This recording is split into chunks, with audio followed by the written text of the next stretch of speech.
Hello friends, मैं दीपक गुप्ता इस video के माध्यम से आप सभी को अपना परिचय देना चाहता हूं। एक पामिस्ट, एक हस्तरेखा जानकार के तौर पर मैंने कांग्रेस पार्टी के हाथ के चुनाव चिन्ह देखे और पामिस्ट्री या पाम रीडिंग या हस्तरेखा के अनुभवों के आधार पर उनके बारे में कुछ दिलचस्प बातें बताना चाहता हूं। कांग्रेस पार्टी का हाथ का सिंबल एक इंसान का हाथ नहीं है। इस वीडियो में कांग्रेस पार्टी के पिछले और अभी के सिंबल्स या चिन्हों के बारे में आपसे बात करूंगा, इसलिए इस वीडियो को अंत तक देखें, क्योंकि मेरी एनालिसिस शोध के आधार पर कांग्रेस पार्टी में फूट पड़ सकती है या खत्म हो सकती है या उसमें कोई भी बड़ी बाधा हो सकती है। मैं अपनी जानकारी के लिए बता दूं कि मैं किसी इंडियन पार्टी का मेंबर नहीं रहा, ना ही किसी को मैंने फॉलो किया है। अपनी रिसर्च के बाद मैंने इंडिया की आज़ादी से लेकर आज तक कांग्रेस पार्टी के सिंबल के इतिहास के बारे में दिलचस्प बातें पता की। आपको पता हो, एक सिंबल या निशान का एक बहुत बड़ा मतलब होता है और उसमें अपनी बात करने की ताकत होती है और उससे एक संदेश भी दिया जाता है।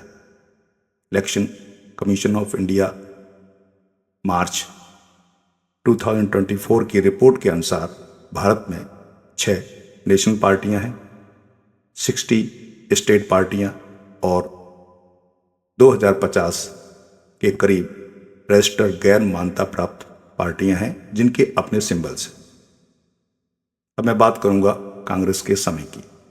नेहरू युग 1947 से 1966, इंदिरा गांधी युग 1966 से 1984, राजीव गांधी और सोनिया युग 1984 से 2014, राहुल गांधी युग 2014 से अभी तक।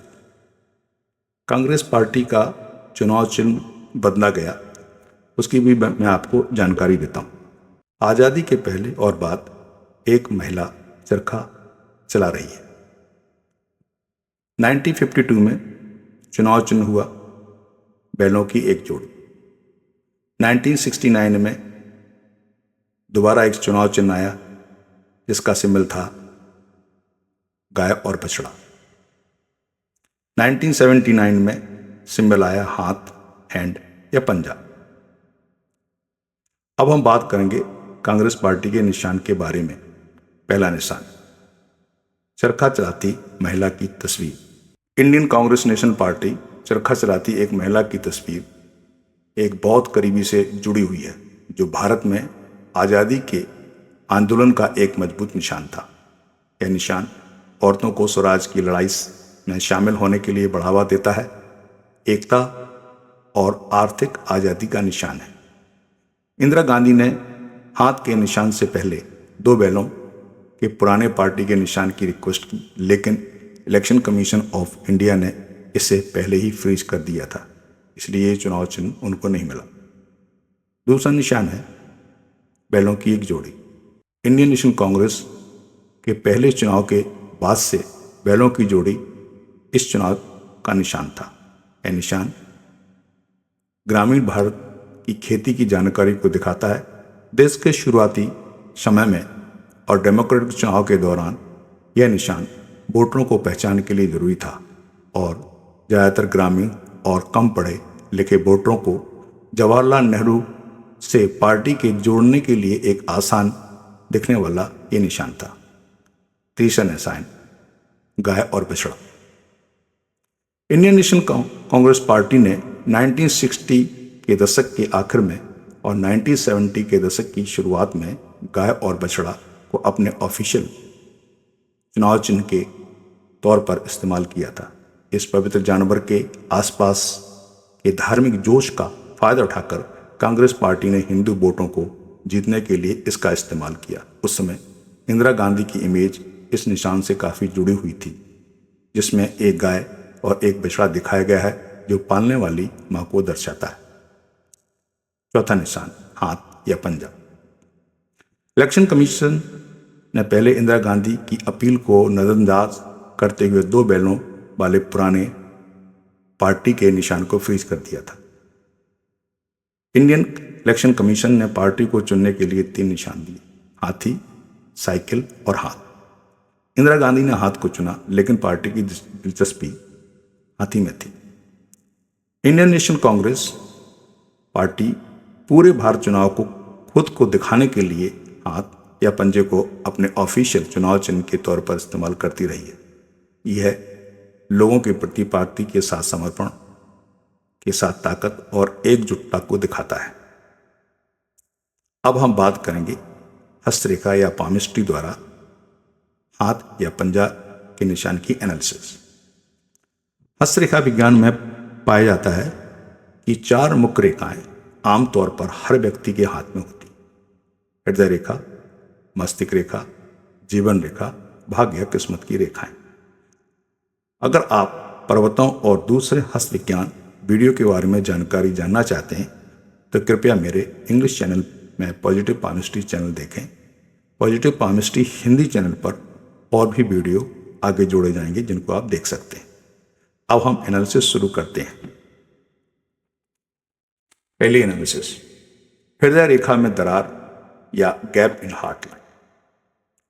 हृदय रेखा व्यक्ति के प्यार और दया के लेवल को दिखाती है। हस्तरेखा विज्ञान में आदर्श हृदय रेखा चिकनी, सीधी, स्पष्ट और आमतौर से किसी भी दरार और द्वीप, जिसको आइलैंड कहेंगे, या ब्लैक मोल या काले चिन्ह से मुक्त होती है। कांग्रेस पार्टी के निशान में हृदय रेखा में दरार अंदर की समस्याओं का एक महत्वपूर्ण संकेत माना जाता है और इसे नेगेटिव संकेत में देखा जाता है। दरार का निशान बताता है कि पार्टी के अंदर समस्याओं और लीडरशिप के संबंध में कुछ खास संकेत हो सकते हैं। कई बातों से पता चलता है कि पार्टी के आपसी रिश्तों और संगठन में कुछ दिक्कत है। पार्टी में लीडरशिप के साथ अच्छे रिश्ते रखना काफ़ी रिस्की हो सकता है, उसमें सुधार की आवश्यकता है। हो सकता है कि लीडरशिप में पुनः बदलाव आए।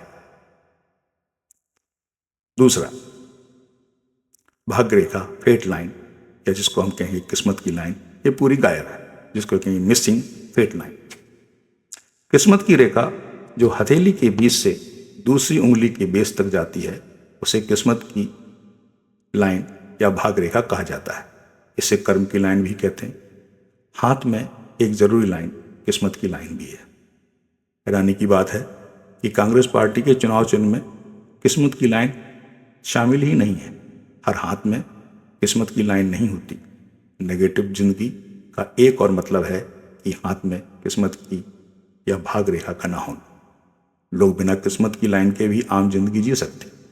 चुनाव चिन्ह में भाग्य रेखा का ना होना एक नेगेटिव इशारा है। भाग्य रेखा ना होने का आम मतलब यह है कि उस इंसान को दोस्तों या परिवार से कोई मदद या सपोर्ट नहीं मिलेगा। इसके बजाय उससे अपने लक्ष्य को, अपनी किस्मत को, अपने भाग्य को बनाने के लिए काफ़ी मेहनत करना पड़ेगी। सिंबल में भाग्य रेखा का न होने की वजह से कांग्रेस पार्टी को अपनी पॉलिसी, कैडर और सपोर्ट को फिर से बनाना होगा, अपनी पहचान बनानी होगी, बिना थके काम करना होगा, मुद्दों को सुलझाना होगा और भारतीय समाज के बीच एक अच्छी इमेज बनाना होगी। इसके बिना पार्टी का भाग्य उदय नहीं हो सकता। बटी हुई जीवन रेखा, जिसको कहेंगे ब्रेक इन लाइफ लाइन। जीवन रेखा शुक्र पर्वत के पास से शुरू होती है और शिखर के अंत तक जाती है। आमतौर पर जीवन रेखा जिसमें जोश, फिजिकल एक्टिविटी, स्टेमिना, एम्बिशंस, पिछली और भविष्य की हेल्थ पोटेंशियल और ताकत शामिल है। जीवन रेखा में आमतौर पर दरार, कट, स्टार, तारा, आइलैंड, द्वीप समूह, काला चिन्ह नहीं होते। मैंने कांग्रेस पार्टी के प्रतीक चिन्ह में देखा है कि जीवन रेखा पूरी तरह से पूर्ण नहीं है और 2 शाखाओं में या दिशाओं में बटी है। यह दर्शाता है कि पार्टी कभी भी विभाजित हो सकती है, 2 भागों में बढ़ सकती है या पूरी तरह से अलग दिशा ले सकती है। इस सिंबल में बंटवारा एक अच्छा संकेत नहीं है। पार्टी बंटने से रोकने के लिए पार्टी में एक दूसरे का सम्मान करना और फिर से उसे बनाना और भारतीय समाज के लिए आदर्शों को आगे बढ़ाना और अपनी रेपुटेशन को वापस लाना बहुत ज़रूरी है। मुझे उम्मीद है कि आप कई चुनाव के नतीजों के बाद कांग्रेस पार्टी की मौजूदा हालात के बारे में जानते होंगे। वोटर्स में कांग्रेस पार्टी पर से भरोसा और सपोर्ट धीरे धीरे खत्म होता जा रहा है। इस एनालिसिस से कन्फर्म और वेरीफाइड भी है। समय को देखते हुए कांग्रेस पार्टी का सिंबल सही नहीं है और यह पब्लिक में पार्टी के प्रिंसिपल्स को सपोर्ट नहीं करता। अगर पार्टी इस सिंबल को इस्तेमाल करना चाहती है तो उसे बदलना होगा और लोगों की सलाह लेकर इस सिंबल को फिर से बनाना होगा। इसमें बदलाव लाने पड़ेंगे। इसके अलावा पार्टी को अपना सिंबल बदलने के बारे में भी सोच सकती है। अंत में हाथ और पंजे के निशान से जुड़ी हुई 3 बातें कांग्रेस पार्टी के लिए अच्छा संकेत नहीं है, जो कि हाथ के चुनाव चिन्ह में स्पष्ट दिखाई देता है। इनके आधार पर कांग्रेस पार्टी में या तो दरार पड़ सकती है या फिर 2 भागों में बढ़ सकती है। आप देख सकते हैं हृदय रेखा में दरार, भाग्य रेखा किस्मत की लाइन मिसिंग है, गायब है, बटी हुई जीवन रेखा ब्रेक इन लाइफ लाइन। ये सब चीज़ें आप इस पार्टी के सिंबल में देख सकते हैं। मुझे उम्मीद है कि यह वीडियो और हाथ या पंजे के निशान का मतलब आप अच्छी तरह से समझ गए होंगे। आप इस एनालिसिस के बारे में क्या सोचते हैं? कृपया वीडियो को सब्सक्राइब करें, लाइक करें और कमेंट करें। धन्यवाद।